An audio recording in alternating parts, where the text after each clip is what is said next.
Les invito a que abran sus Biblias en el pasaje de Lucas 10, del 25 al 37. Abran sus Biblias en Lucas 10, del 25 al 37.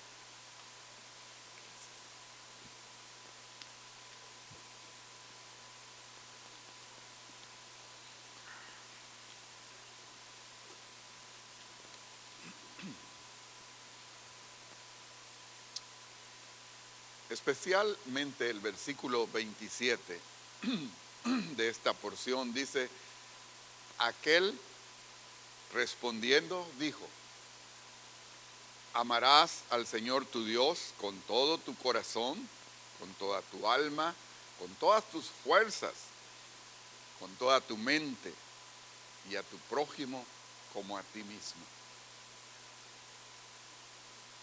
El objetivo de esta predicación es que podamos nosotros cerrar la brecha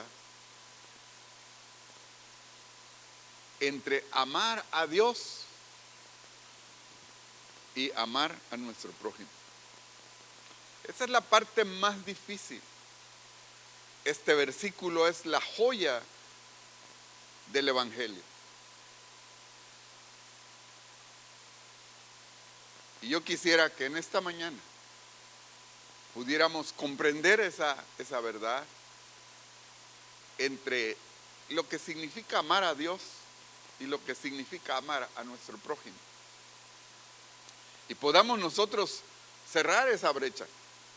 Si notan que es como que este versículo está en dos partes, como que está quebrado a la mitad, como que hay una separación entre una parte y la otra.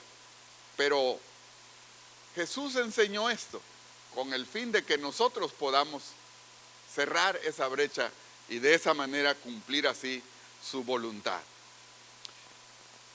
Quisiera que viéramos un poquito de análisis de esta verdad que encontramos en Lucas. También la encontramos en Marcos 12, del 28 al 32. Marcos 12, del 28 al 32. En Lucas, el intérprete de la ley responde a la pregunta de Jesús, que le dice: ¿qué está escrito en la ley? ¿Cómo lees? Y notemos que el intérprete de la ley, ¿verdad?, le responde esto que acabamos de leer. Y a Jesús le agradó cómo respondió, porque es un resumen de la ley. Es decir, era un hombre que conocía de la ley, era un abogado, era uno que se dedicaba a escribir el texto sagrado, que gracias a estas personas el Antiguo Testamento tiene un alto porcentaje de seguridad en el texto, porque ellos contaban las letras, todas las letras de derecha a izquierda, las letras de arriba a abajo y de abajo hacia arriba. Ellos sabían cada letra que contenía el texto, gracias a estas personas. Pero veamos que este abogado, que este escriba, cuando Jesús le dice que está escrito en la ley, él hace un resumen de la ley mosaica. Y de esa manera él contesta, responde bien. En Marcos, veamos Marcos 12, del 28 al 32. Aquí es un poco distinto. Un escriba, que también es una persona de la ley, le pregunta a Jesús: ¿cuál es el primer mandamiento de todos? Y aquí es Jesús quien responde. En Lucas no es Jesús quien responde, sino es el escriba. En Marcos es Jesús quien responde. Y entonces Jesús le responde diciendo: amarás al Señor tu Dios con todo tu corazón, con toda tu alma, con todas tus fuerzas y con toda tu mente, y a tu prójimo como a ti mismo. Y Jesús le dice a aquel hombre que había preguntado, le dice: no estás lejos del reino de los cielos. Es Jesús quien le dice a este hombre, porque había respondido muy bien. En Mateo 22 del 37 tenemos otra vez el pasaje, y aquí también es Jesús quien responde. Es Jesús quien responde dando un resumen de la ley. Pero si notamos todos estos tres pasajes, es solamente en Lucas donde este hombre respondió, donde este escriba respondió. Es solamente en Lucas donde el escritor añade un pasaje en base a lo que el hombre que le está preguntando le dice: bueno, después de que ha dicho Jesús este resumen de la ley, entonces él pregunta: ¿y quién es mi prójimo? Y entonces aquí en Lucas encontramos la parábola del buen samaritano. Espero que ustedes hayan hecho la conexión. Es mi deseo que ustedes hayan hecho la conexión entre lo que Jesús está diciendo y la pregunta que le hace este hombre: ¿quién es mi prójimo? Entonces Jesús le presenta una historia, la historia del buen samaritano, que probablemente muchos de nosotros sabemos esa historia. La siguiente, por favor. Nosotros, como iglesia del Nazareno, somos una iglesia llamada a santidad. Llamada a santidad. Y nuestro énfasis es que seamos un pueblo santo. Pero en eso de ser un pueblo santo muchas veces no hemos comprendido qué es ser santo. Y algunos pues dicen: esa cosa está muy difícil, ese asunto no lo voy a lograr en esta vida, está tan lleno de pecado y de maldad. Donde quiera se ven cosas malas y feas, no creo que voy a poder ser santo. Y entonces nosotros como iglesia somos llamados a ser santos. Hacemos un énfasis profundo, así nacimos como iglesia, con ese énfasis de santidad. Y por lo tanto hablamos del concepto de perfección cristiana. Y algunos confunden el concepto de perfección cristiana, que hay que ser perfecto en la manera de calcular, que hay que ser perfecto en... No es en eso. Físicamente no podemos ser perfectos, no podemos ser perfectos en muchas cosas. Pero la perfección cristiana se refiere a la perfección de corazón. Y es en esa parte donde fundamentalmente este versículo está hablando. A Juan Wesley, el pensador y el padre del metodismo y fiel anglicano, es quien desarrolló bastante bien esta doctrina de la perfección cristiana. Y perfección cristiana es santidad, y santidad es perfección cristiana. No son dos cosas diferentes. Él desarrolló este concepto de perfección cristiana y le preguntaron y lo criticaron y le dijeron: explíquenos qué es perfección cristiana. Explíquenos, díganos qué es perfección cristiana. Y donde quiera que lo encontraban, le preguntaban. Y él tenía que responder y explicar qué es perfección cristiana. Pero una de las ocasiones que le preguntan a él qué es perfección cristiana, él utiliza la Biblia como diccionario.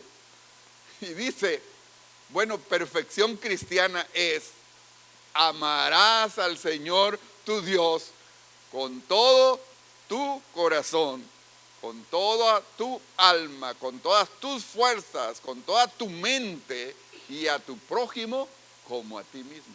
Eso es perfección cristiana. Es decir, que podamos cerrar la brecha entre las dos cosas. No solamente que yo ame a Dios con todo mi corazón, yo a Dios sí lo amo, yo a Dios, yo lo adoro, yo le canto, yo a Dios todo, pero con mi prójimo, no, ahí sí no.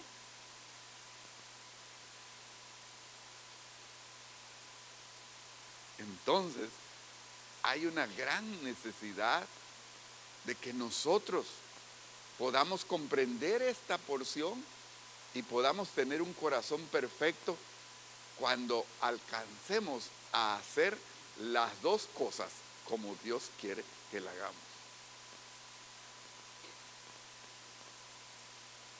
Voy a darles un poquito de historia. La iglesia a lo largo de los años también ha batallado para poder aprender este concepto. Tenemos en los siglos XIV, XV, XVI, XVIII movimientos religiosos, espirituales dentro de la iglesia que se esforzaron por lo espiritual. Dentro de ellos tenemos el misticismo y el monasticismo del IV siglo en adelante. Estos hermanos renunciaron completamente a lo material y terrenal para dedicarse completamente a lo espiritual. Ellos renunciaron a todo lo carnal y terreno y material para dedicarse solo a la búsqueda de Dios. Ellos querían llegar a conocer a Dios y ser como una gota de agua que al caer en el océano se pierde en todo el océano esa gota. Ya no sabe usted dónde se fue esa gota de agua, ¿verdad? Ya no sabe dónde se fue esa gota de agua cuando cae en el océano. Así querían ellos, llegar a conocer así a Dios, fundirse con Dios de tal manera que se perdieran en Dios, que fueran parte de eso que es Dios. Y entonces tenemos el misticismo, y dentro del misticismo vamos a hablar acerca de unos hermanos conocidos como los tres capadocios. A los tres padres capadocios, Basilio el Grande, Gregorio de Niza y Gregorio Naciancenos, provenían de una familia bastante fuerte económicamente y fueron mandados a estudiar, a prepararse, y en las cosas de Dios fueron hombres que gracias a su conocimiento ayudaron a la iglesia para que la iglesia definiera su concepto de la Trinidad. Estos hombres participaron en eso, pero poco a poco ellos dijeron, pues si de veras queremos buscar a Dios, tenemos que apartarnos de este mundo, de la gente, de la gente, porque la gente está mal, está corrompida y hay muchas cosas que son malas y que estamos viviendo en este mundo así. Entonces ellos dijeron, pues la única forma que podemos realmente llegar a Dios es yéndonos a las cavernas, yéndonos a los lugares apartados donde no veamos a nadie, no veamos a las mujeres, no veamos comida, no veamos placeres, no veamos nada de eso y nos dediquemos solamente a las cosas de Dios. Se dedicaron, ellos se fueron, se apartaron de la sociedad, se apartaron del mundo, de sus padres, de su familia, del poder, del dinero. Tenían mucho dinero y poder, se les habían ofrecido lugares muy importantes de gobernadores para que pudieran gobernar pueblos, pero ellos renunciaron a todo eso y se fueron a buscar a Dios en la soledad.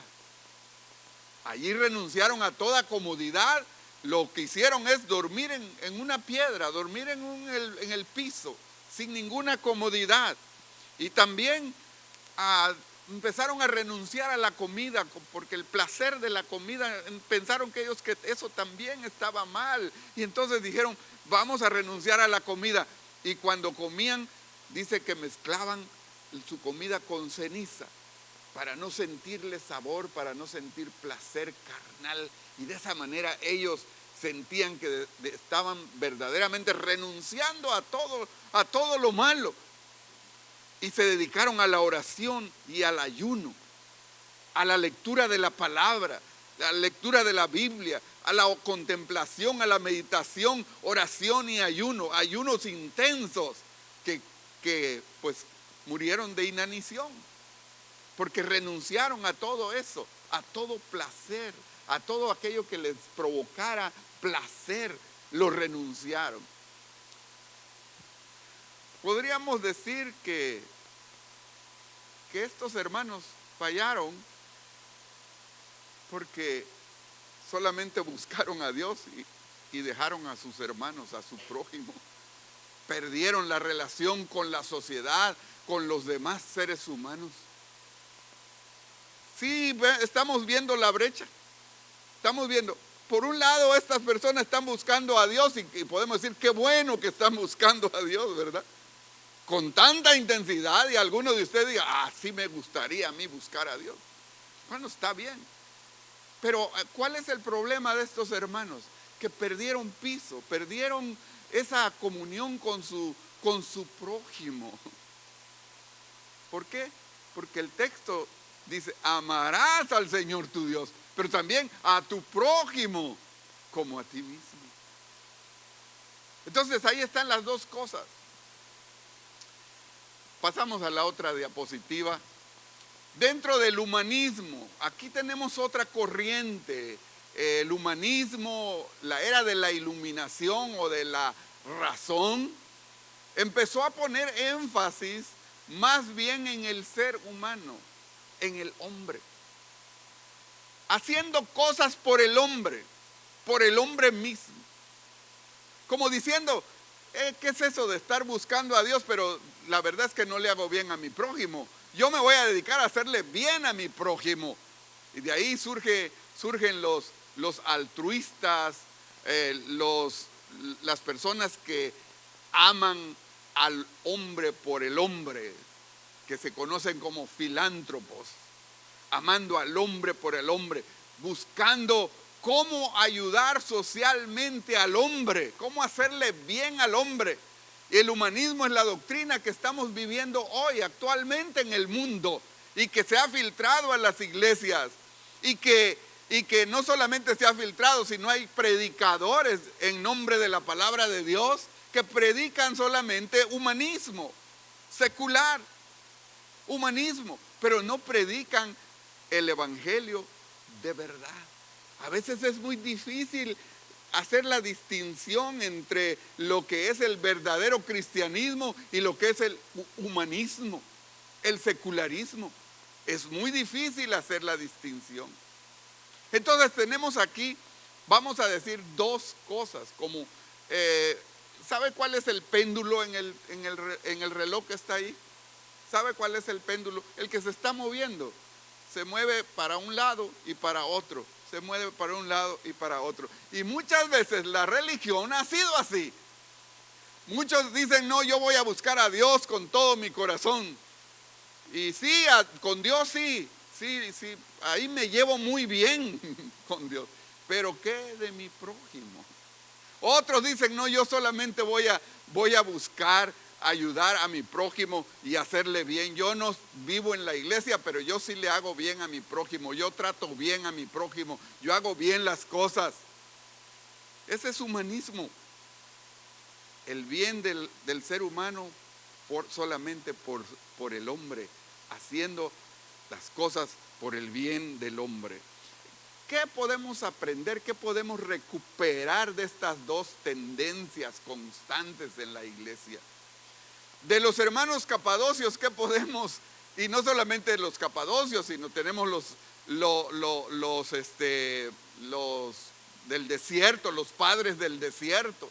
que también hablaron sobre esta forma de comunicar. ¿Qué podemos recuperar de ellos? ¿Qué podemos aprender de ellos? Bueno, nos dejaron algunas cosas muy buenas. Por ejemplo, la meditación, que muchos de nosotros hemos perdido eso. La meditación, la oración intensa. Ya dejamos eso.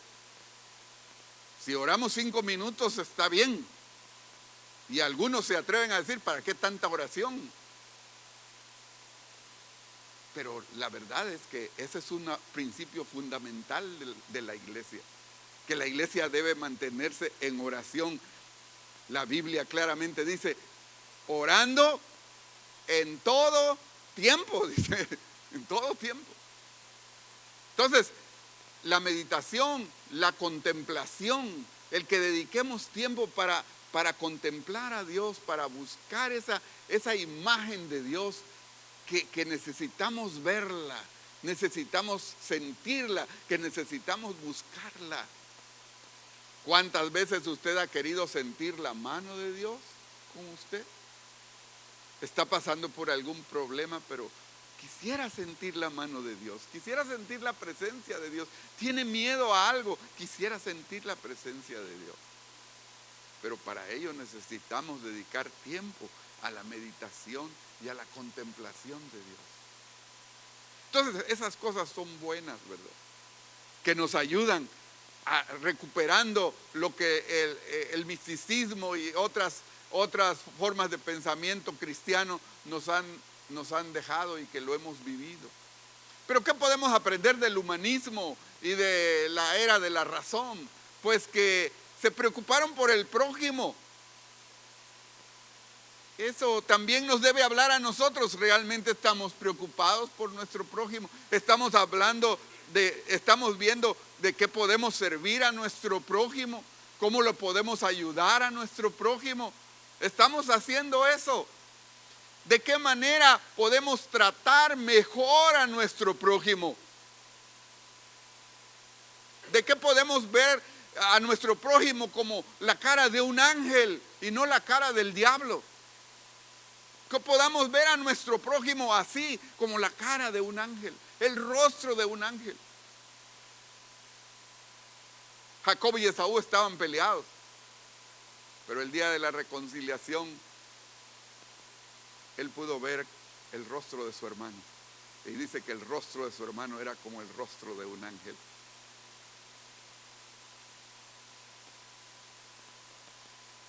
Esto aprendemos del humanismo también, aunque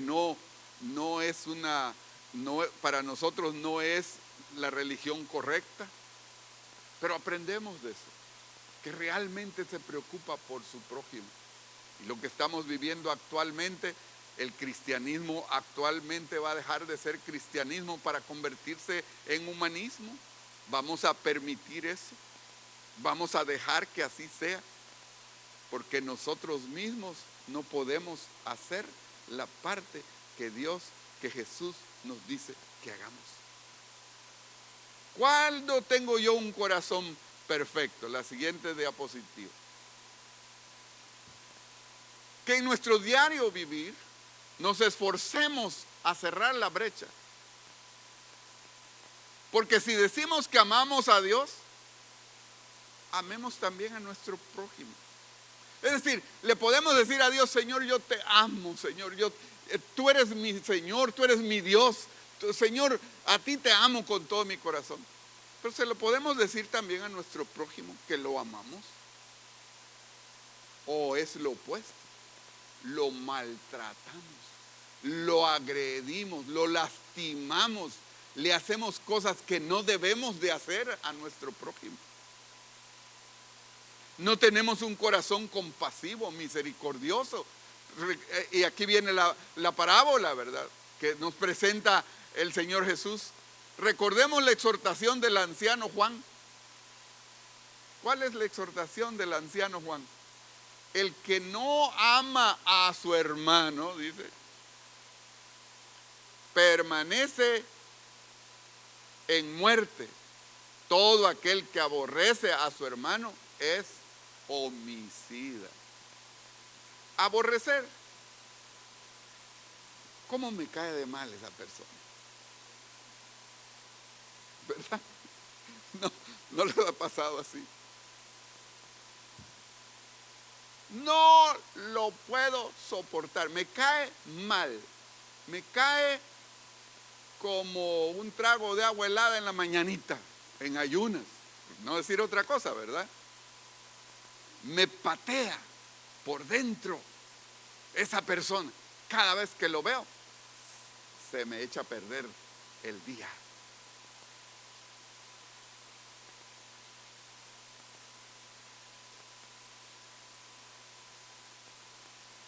Por eso dice el que aborrece. Aborrecer quiere decir que no lo quiero ver. Que no lo quiero ver. Que me causa náuseas ver a esa persona. Me cae muy mal. Eso es aborrecer. Hay personas que claramente dicen, yo amo a Dios, pero a mi prójimo no.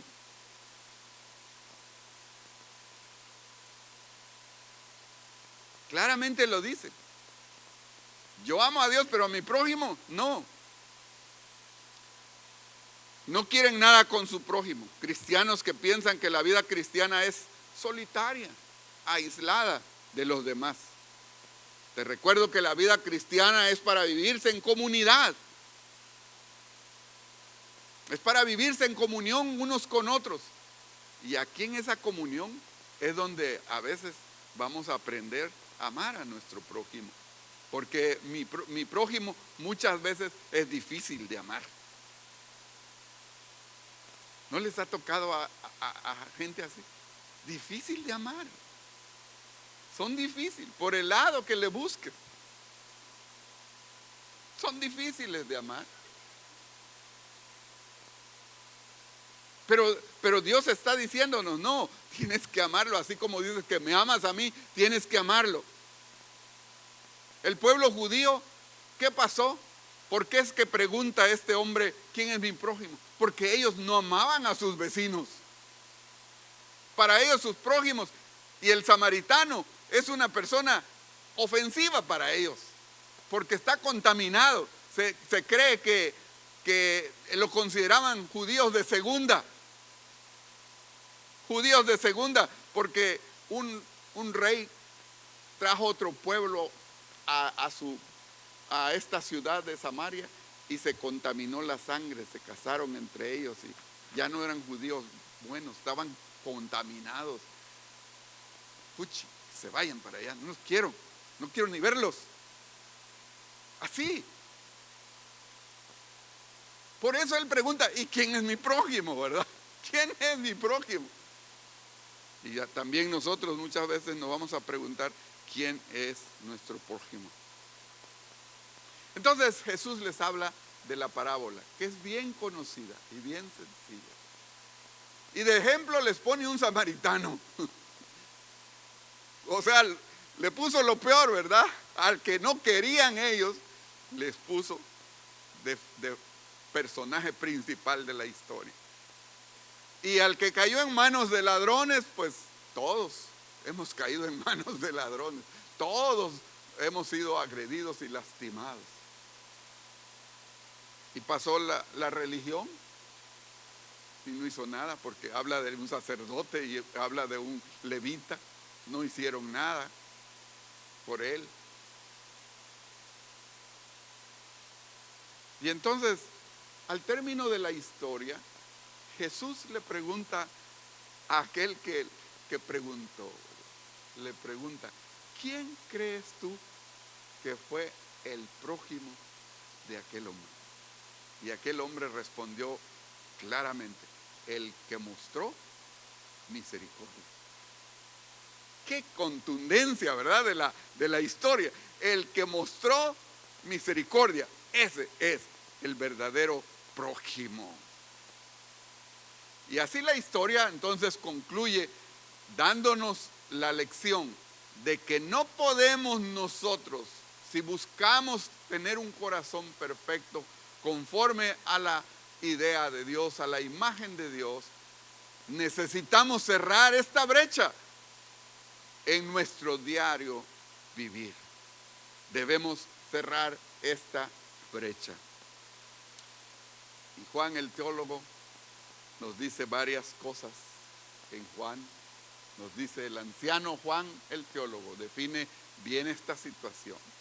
Dice, si alguno dice, yo amo a Dios. Fíjese que está usando el mismo pasaje, ¿verdad? La misma historia, la misma idea. Dice, si alguno dice, y ya estaba como de ¿cuántos años el doctor José Rodríguez? Como de 96 años, pero tenía una mente lúcida. Y vemos qué es lo que está diciendo. Dice, si alguno dice, yo amo a Dios y aborrece a su hermano, ¿qué pasa? Es mentiroso. No se sientan conmigo, hermanos, ¿eh? No me quieran a mí azotar, por favor, porque es Juan el que está diciendo, es la palabra de Dios y hemos venido para oír la palabra de Dios. Dice, si alguien dice yo amo a Dios, pero aborrece a su hermano, es mentiroso.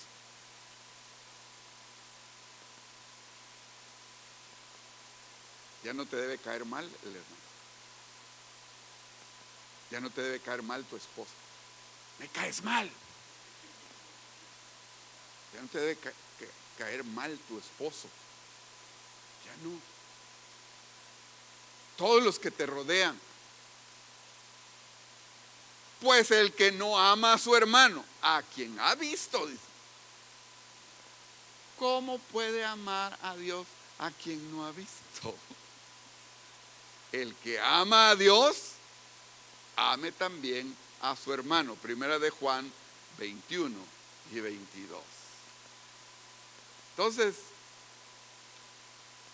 es necesario como cristianos cerrar esa brecha. A esto es la vida de santidad, es la perfección cristiana.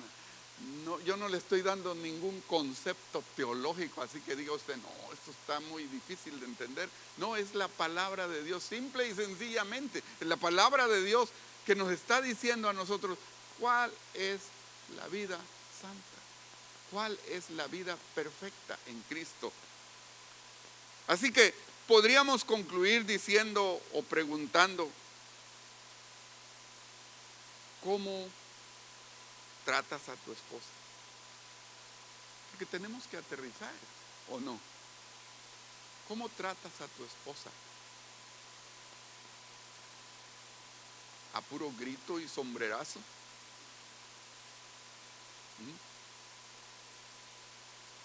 ¿Cómo tratas a tu esposo?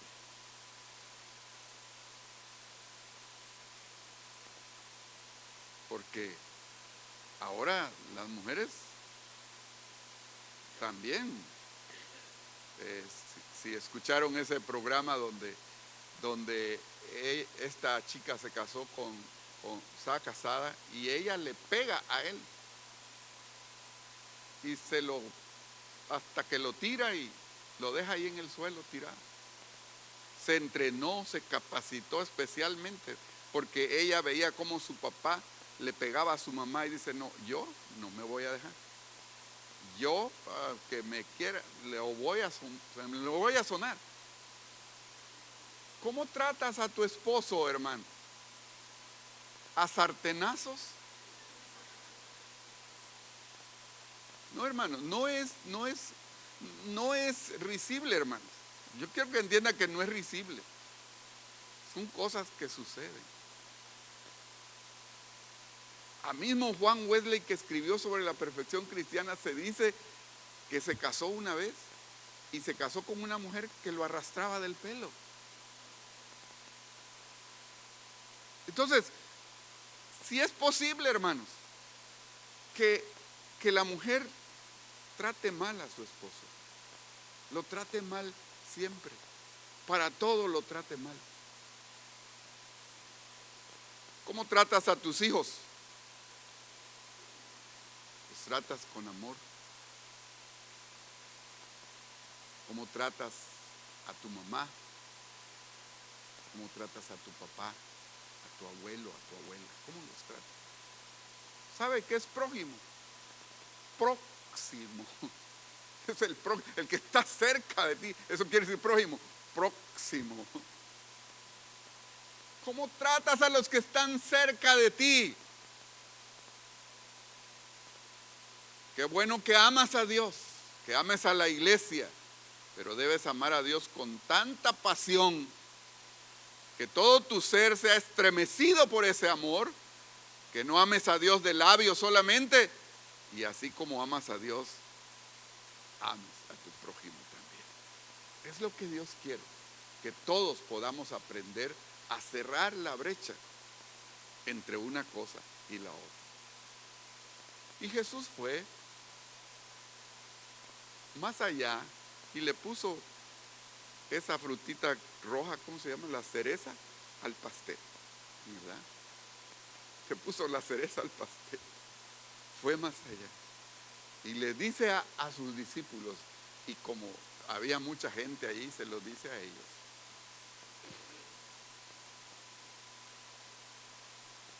Yo les digo, qué ganancia, qué provecho tiene si ustedes aman a los que los aman. ¿Qué provecho? Ningún provecho. Pero yo les digo, amen a los que los odian. Amen a los que los persiguen. Amen a los que los quieren matar. Amen a esas personas. Amen a esas personas. Al que te cae mal, ámalo. No quiere decir que vas a andar muy cerquita de muy cuates ahí cerquita, no. Pero ámalo. A lo mejor tienes ahora que evitarlo, ¿verdad? Pero ámalo con todo tu corazón. No tengas odio y resentimiento en tu corazón. Porque Dios nos dice que podemos hacer eso. Jesús entonces le dice, amen a sus enemigos. Eso está más duro, ¿verdad? Está más difícil. Porque hacemos lo más fácil, que es amar a los que nos aman. Y es bueno, y eso es bueno, ¿verdad? Amar a los que nos aman. Pero amar a los que no nos aman es mucho más difícil. Pero Dios quiere que podamos cerrar la brecha y poder amar a Dios con todo nuestro corazón, pero también amar a nuestro prójimo como a nosotros mismos. Y de esa manera le haremos bien a nuestro prójimo. Buscaremos hacerle bien siempre, no a gritarle, no a pelearme con mi prójimo, no a hacer los problemas que le voy a hacer a mi prójimo. Porque me hizo tal cosa, pues yo también, a mí el que me la debe me la paga. Y estamos peleando constantemente. No me cae bien esa persona y cada vez que yo pueda le voy a echar encima todo, porque no me cae bien. Algunos de nosotros tenemos a alguien que no nos cae bien. Esta mañana nos invita a reflexionar. Tenemos a alguien que no estamos tratando bien como tratáramos a Dios. Tu esposa es tu esposa, es tu esposo, es tu hijo, es tu hija, que no lo estás tratando bien, como si fuera a Dios. Así como le dices a Dios que lo amas, también tienes que decirle a esa persona que lo amas, que vas a hacer cosas por ella, que vas a ayudarle, que vas a proveerle, que vas a sostenerlo, que vas a darle lo que necesita. No por el hombre mismo, sino porque Dios te lo pide que lo hagas. Es por el amor de Dios, ese es nuestro móvil. El humanismo tiene otro móvil. El humanismo es el hombre por el hombre. Pero nosotros es por el amor de Dios que está en nosotros, que nos mueve a hacer lo que tenemos que hacer. Pero si el amor de Dios no está en nosotros, entonces vamos a aborrecer a nuestro prójimo. Entonces no le haremos bien a nuestro prójimo. Entonces no nos llevaremos bien con nuestro prójimo. Entonces no podremos lidiar con nuestro prójimo. Y en lugar de lidiar, nos llenaremos de problemas con nuestro prójimo. Quiera Dios que podamos cerrar la brecha. Y eso es un corazón perfecto. Un corazón que ha sido perfeccionado por el amor de Dios. ¿Por qué ha sido perfeccionado? Porque te ha dado la fuerza, la capacidad para poder hacerlo. Y ha llenado de ti, tu ser, de ese amor para que lo puedas dar. Porque nadie da lo que no tiene. Es el amor de Dios en nosotros que va a hacer que nosotros amemos a nuestro prójimo. Que Dios nos bendiga en esta mañana, su palabra en el corazón de cada uno de nosotros. ¿Oramos? ¿Les parece bien?